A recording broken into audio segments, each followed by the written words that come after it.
This channel does not promote any violence, harmful, or illegal activities. All content provided by this channel is meant for an educational and information purpose only. নবান্নের সভাঘরে প্রশাসনিক বৈঠক আর এই বৈঠকে উপস্থিত থাকবেন মুখ্যমন্ত্রী মমতা বন্দ্যোপাধ্যায় এবং উপস্থিত থাকবেন জেলা প্রশাসন আধিকারিকরা। এই বিষয়ে আমরা কথা বলবো। আমরা সরাসরি চলে যাব আমাদের প্রতিনিধি সঞ্জু সুরের কাছে। সঞ্জু, বৈঠক কি শুরু হয়ে গিয়েছে আর বৈঠকে ঠিক কারা কারা উপস্থিত থাকবেন জানবো তোমার থেকে।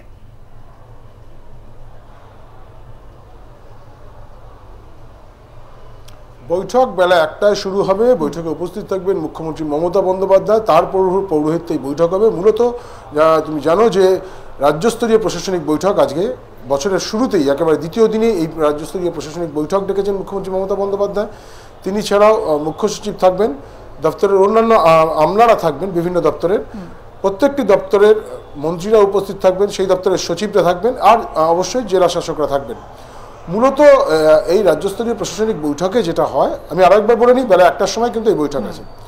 রাজ্যস্তরীয় প্রশাসনিক বৈঠকে যেটা হয়, মুখ্যমন্ত্রী যখন জেলাতে যান, জেলাতে গেলে সেই জেলার জন্য রাজ্য সরকারের যেসব প্রকল্পগুলো আছে সেই প্রকল্পগুলোর কাজ কতটা কি হয়েছে না হয়েছে তার খতিয়ান তিনি নেন। রাজ্যস্তরীয় প্রশাসনিক বৈঠকে যেটা হয় সেটা হচ্ছে প্রত্যেকটি দফতরকে আলাদা আলাদা করে ধরে নিয়ে সেই দপ্তরের কাজগুলো রাজ্যের প্রত্যেকটি জেলার ক্ষেত্রে কোথায় কি হয়েছে না হয়েছে সেই বিস্তৃত খতিয়ান মুখ্যমন্ত্রী নেন, এবং এক্ষেত্রে একেবারে নির্দিষ্ট করে প্রকল্প ধরে ধরেও বিচার করা হয়। কোনো প্রকল্প কোনো জেলাতে ভালো কাজ করেছে, কোনো প্রকল্প কোনো জেলাতে খারাপ কাজ করেছে, সেটার হিসাবও যেমন হয়, ঠিক তেমনভাবে কোনো দফতর কোনো একটি কাজ ভালো করেছে, কোনো দপ্তর কোনো কাজ খারাপ করেছে, সেইগুলো মুখ্যমন্ত্রী মমতা বন্দ্যোপাধ্যায়ের সেই খতিয়ানগুলো হয়। তোমাকে বলে রাখি যে ইতিমধ্যেই প্রত্যেকটি দফতরকে আলাদা করে নির্দেশ দেওয়া হয়েছিল যে আজকের এই বৈঠকে আসার আগে তারা যেন সম্পূর্ণ তৈরি হয়ে আসে। তৈরিটা কী করে হবে? তৈরি হওয়ার বিষয় হচ্ছে যে যে দপ্তরের জন্য যে যে প্রকল্প ইতিমধ্যে ঘোষিত হয়েছে সেগুলোর কাজ কত দূর এগিয়েছে, যেগুলো অনগোয়িং প্রজেক্ট সেগুলোর কাজ কত দূর এগিয়েছে, যদি কাজ কোথাও আটকে থাকে তাহলে সেখানে কেন আটকে গিয়েছে, সেটাকে রেকটিফাই করার জন্য কী প্রসেস নেওয়া হয়েছে, এবং আগামী কতদিনের মধ্যে সেই কাজগুলো শেষ করা সম্ভব হবে, এই বিষয়টা সম্পূর্ণ তথ্য কাছে রাখতে হবে প্রত্যেকটি দপ্তরকে। তোমাকে জানিয়ে রাখি, এর আগে মুখ্যমন্ত্রী শেষ যে রাজ্যস্তরীয় প্রশাসনিক বৈঠক করেছিলেন সেখানেও তিনি পরিষ্কার বলে দিয়েছিলেন যে কয়েকটি নির্দিষ্ট প্রকল্পের কথা, যেটাকে বলা যেতে পারে 2026-এর বিধানসভা নির্বাচনের আগে রাজ্য সরকার রাজ্য শাসক দলের কাছে ইউএসপি হতে চলেছে। সেই নির্দিষ্ট কয়েকটি প্রকল্পের কাজে কোনোরকম কোনো গাফিলতি বরদাস্ত করা হবে না, এর ইঙ্গিত মুখ্যমন্ত্রী মমতা বন্দ্যোপাধ্যায় এর আগে 2 থেকে 3টে বৈঠকে দিয়েছেন, কি জেলা স্তরের প্রশাসনিক বৈঠকে কি রাজ্য স্তরের প্রশাসনিক বৈঠকে। আমি যদি সেই প্রকল্পগুলোর কথা বলি তাহলে প্রথমেই বলবো আবাসনের যে টাকা দেওয়া হচ্ছে, বাংলার বাড়ি, এই আবাসনের টাকা দেওয়ার ক্ষেত্রে এটা পঞ্চায়েত দপ্তরের মাধ্যমেই যাচ্ছে, সেক্ষেত্রে যেন কোনোরকম কোনো সমস্যা তৈরি না হয়। ইতিমধ্যেই প্রায় 12 লক্ষ মানুষের বাড়িতে প্রথম কিস্তির 60,000 টাকা পৌঁছে গিয়েছে, দ্বিতীয় কিস্তির 60,000 টাকা পৌঁছানোর কাজ চলছে। সেক্ষেত্রে কোনো জায়গায় সেই টাকা নিয়ে সমস্যা যাতে না হয়। দেখো, পঞ্চায়েত দপ্তর সূত্রে খবর যে প্রথম কিস্তির যে টাকাটা পৌঁছানোর কথা ছিল সেটা খুব সুচারুভাবে পৌঁছেছে, তাতে কোনো রকম খুব একটা সমস্যা দেখা দেয়নি, যেটা ট্যাবের টাকা দেওয়ার ক্ষেত্রে আমরা দেখেছিলাম হয়েছিল। তো এইটা যাতে বজায় থাকে, 1।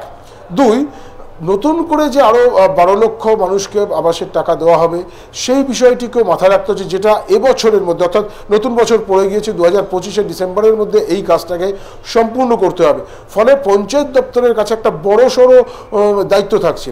ফলে পঞ্চায়েত দপ্তর এবার 2026-এর বিধানসভা নির্বাচনের কাছে আগে একটা অন্যতম গুরুত্বপূর্ণ দপ্তর, যার কাজের মাধ্যমে মানুষের কাছে সরাসরি পৌঁছে যাওয়া, বিশেষ করে গ্রাম বাংলার মানুষের কাছে সরাসরি পৌঁছে যাওয়া, সেই কাজটা রাজ্য সরকার করতে চাইছে। দ্বিতীয়, পিএইচই বা পাবলিক হেলথ ইঞ্জিনিয়ারিং বা জনস্বাস্থ্য কারিগরি দপ্তর, জলস্বপ্ন রাজ্য সরকারের, রাজ্যের মুখ্যমন্ত্রী মমতা বন্দ্যোপাধ্যায়ের আরেকটা অন্যতম ড্রিম প্রজেক্ট।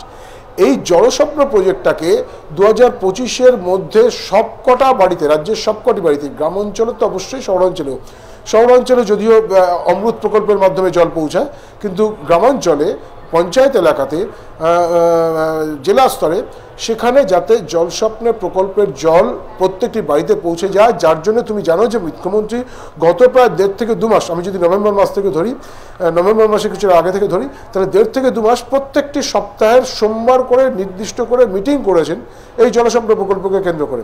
ফলে এটাও আরেকটি বড় প্রকল্প, যে প্রকল্পের হাত ধরে রাজ্যের প্রত্যেকটি বাড়িতে জল পৌঁছে দেওয়া, পানীয় জল পৌঁছে দেওয়া, এই কাজটা সম্পূর্ণ করতে চাইছে রাজ্য সরকার। ফলে আজকের এই বৈঠকে এই বিষয়গুলোর উপর খুব বেশি এমফাসাইজ করা হবে, খুব বেশি প্রাধান্য দেওয়া হবে, যাতে করে এই দপ্তরের কাজগুলো খুব সুচারুভাবে শেষ করা যায়। এছাড়া অন্যান্য যেসব দপ্তরের কাজ রয়েছে সেক্ষেত্রেও মুখ্যমন্ত্রী খতিয়ান নেবেন, সেখানে কোনো রকম কোনো সমস্যা হচ্ছে কিনা, কোন দপ্তরের মন্ত্রী বা আমলা বা লোয়ার লেভেলের কোনো বা লাইন ডিপার্টমেন্টের লাইনের যারা কর্মচারীরা থাকেন তাদের জন্য কোনো প্রকল্পের কাজ ক্ষতিগ্রস্ত হচ্ছে কিনা, এই সমস্ত বিষয়গুলো আজকে মুখ্যমন্ত্রী মমতা বন্দ্যোপাধ্যায়ের তিনি দেখবেন। বেলা 1টার সময় এই বৈঠক হবে নবান্ন সভাঘর থেকে। বেশ, নজর রাখো, ধন্যবাদ তোমায়। বেলা 1টায় হবে এই প্রশাসনিক বৈঠক উপস্থিত থাকবেন মুখ্যমন্ত্রী মমতা বন্দ্যোপাধ্যায়, এছাড়াও উপস্থিত থাকবেন জেলা প্রশাসনিক আধিকারিকরা। বছরের শুরুতেই নবান্নের সভাঘরে প্রশাসনিক বৈঠক করবেন মুখ্যমন্ত্রী, বেলা 1টায় হবে এই বৈঠক।